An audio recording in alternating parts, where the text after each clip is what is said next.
मैं आपको मैं वीडियो में सुना बढ़ते जा रहे हैं ये देखो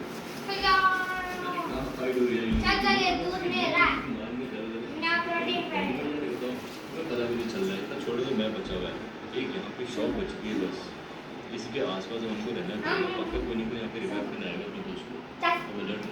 बीचों बीच हम लोग फाइट बेस्ट पोजीशन से अलावा कोई नहीं छोड़ दे भाई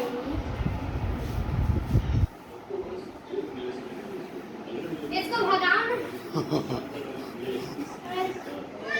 रख दे तू क्या करेगी आओ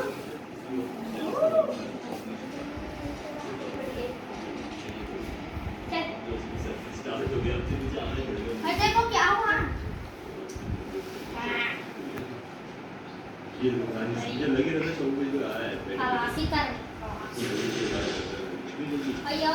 कैसे रिवाइव कर दो नहीं ये पानी है पानी में